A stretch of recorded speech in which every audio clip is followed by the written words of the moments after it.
अस्सलाम वालेकुम दोस्तों, तुसीं वेख रहे हो मेरा पंजाब टीवी। तो मैं तुहाडा मेज़बान मुहम्मद लतीफ़ खरल। दोस्तों सब तो पहले अपने चैनल करो सबसक्राइब और नाल ही बैल आइकन करो प्रेस ताकि साडी हर नवीं और बेहतरीन वीडियो का नोटिफिकेशन सब तो पहले तुहाडे वीरां तक पहुँचे। दोस्तों रोज़ाना तरावी तुहाडा वीर तुहाडे वास्ते माशाअल्लाह बिल्कुल ताज़ा सूई गाय की वीडियो लैके हाज़र है। गाय बिल्कुल हाली ताज़ा सूई है, जेर हाली इन्हें नहीं पाई, बोले दे विच खड़ी माशाअल्लाह। रंग नस्लजात वीर देख सकते हैं माशाअल्लाह। साहिवाल दा क्रॉस है, मीना सिंह लई खड़ी और दोनों ही सिंह जिहड़े ने इहदे हिलदे ने। पिछे वच्छा जिहड़ा माशाअल्लाह चोलस्तानी दे विच क्रॉस वच्छा है इसदे।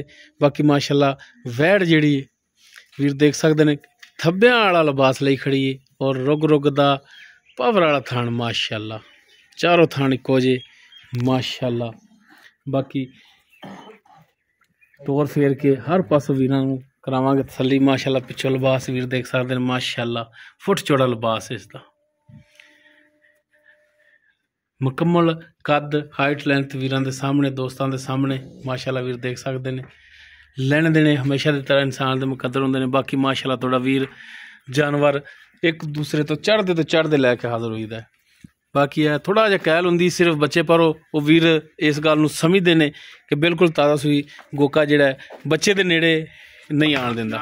ना चाचा ना ना चाचा ना ना यार चाचा ये काम नहीं करना, वो बच्चे दी पर उन्हें करना ही करना है में माशाअल्लाह जी।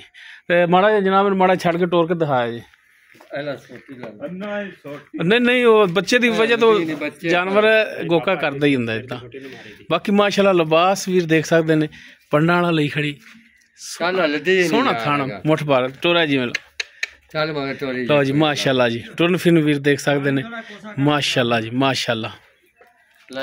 ये पिछा ही आवेगी पाजते लो पिछा ही पिछा तो पाजते जाएगी लो जी माशाअल्लाह जी। तसल्ली वीर कर सकते हैं माशाअल्लाह जी माशाअल्लाह। बाकी वीर देख सकते हैं नस्लजात साहिवाल दे विच क्रॉस है। बच्चा जिहड़ा वच्छा दिता इन्हें चोलस्तानी दे विच क्रॉस है, बिल्कुल ताज़ा सूई है। बोला हाली नहीं चोया, जेर हाली इसने नहीं पाई। बाकी डिटेल वो लै लेने बाबे राम तो जी। बाबा राम जी की हाल ने, तबीयत सेहत ठीक ने? अच्छा बाबा जी गल जी भी करो 16 ने खरी होनी करांगे अगला पैसे नहीं भरने। हाँ जी गाय दूसरा जी हुण सूई पार पैलन दूजा सुबह सूई। हाँ जी कितना देर होगी सूई नूं? इनू जी आप हो गया आधा घंटा हो गया सूई नूं। ठीक हो गया, जेर नहीं पाई। बाकी जेर अगर पावे तो तुहाडा काम है कि तसल्ली नाल जेर पवानी और दसना है कि जेर सालम पाई है सारी पाई। कोई लैता नहीं गा, सानू तां पता साडी खड़ी है। पिछला सुबह तुसीं घरे चोई है ठीक हो गया। ते कितना को दुध कर दी जैनमन जी गल करनी है कि मैं इत्थों तक गंद मारिया नहीं जांदा, मुड़ भी अगला गाहक। हाँ जी बिल्कुल 720 शेर नहीं 14 शेर 13-14 चोंदे रहे 13-14 इहदे थल्ले चोंदे रहे दुध चोंदे। बाकी चुआई पोली सी अड्डा गुठे रंगी ते बाकी थणा दी गारंटी अपनी गारंटी सौदा हो जाए इस बंदे चुआई जेड़ा ते गां होवे ओनू चुआ ते अगे आदा लो वेख लवे ठीक हो गया। बाकी मौके ते आके भी आप दे आखी चो लवे नहीं सानू इस गां दा। हाँ मौके ते आके तसल्ली करके चो के भी ले जा सकते हैं। ते बाकी दुध जेड़ा है वो पाए दा है और नसीब दा। बाद दोस्त कहंदे ने कि जी ये किधर नूं गल जांदी है, लेकिन हकीकत गल इहो ही है कि मालकां दे बूहे ते पिछले सूबे इन्हां ने 13-14 चौंद रहे ने। हो सकता है कि ज्यादा दुध करे ज्यादा ही करे दी इंशाल्लाह साहिवाल च क्रॉस। बाकी माशाल्लाह आर्डर क्वालिटी जेड़ा बड़ा आउट क्लास है। आर्डर क्वालिटी दसदी है दोनों ही हिलदे ने।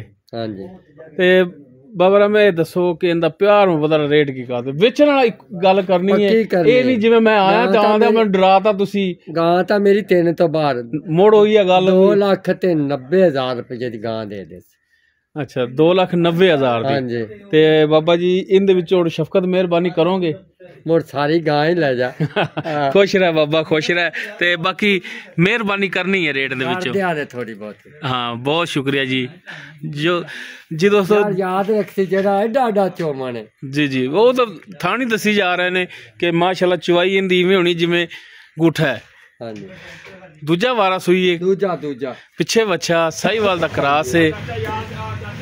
जेर हाली नहीं पाई बोले दे विच खड़ी। बाकी कोई 3 नहीं, कोई 3 तो ज़्यादा नहीं, 2,90,000 रुपया बड़ा मकूल जिहा रेट बाबे जी होरें ने कीते ने। बाकी उन्हां दी मैं लाउंदे तां 5 लाख दी लब्भे दी मेहरबानी इन्हां दी कि 2,90,000 दे विचों भी शफकत मेहरबानी इंशाअल्लाह मजीद करावांगे। अगर किसी वीर दे दोस्त दे गाय पसंद आवे वो वीर नंबर ते राबता कर सकदा है 0321 57 29 251। स्क्रीन ते भी नंबर चल रहा है, इस नंबर ते वीर राबता करके रेट दे मामला तय कर सकते हैं। वीडियो अगर वीरों पसंद आवे लाइक शेयर वेख गां दा माशाअल्लाह और कॉमेंट सैक्शन च अपनी बेहतरीन राय नाल गासन जरूर करा जी। इस दे नाल अपने मेज़बान मुहम्मद लतीफ़ खरलू दे वो इजाज़त इंशाअल्लाह बशर्ते ज़िंदगी मिलांगे एक नवीं और बेहतरीन वीडियो नाल। अल्लाह हाफिज़।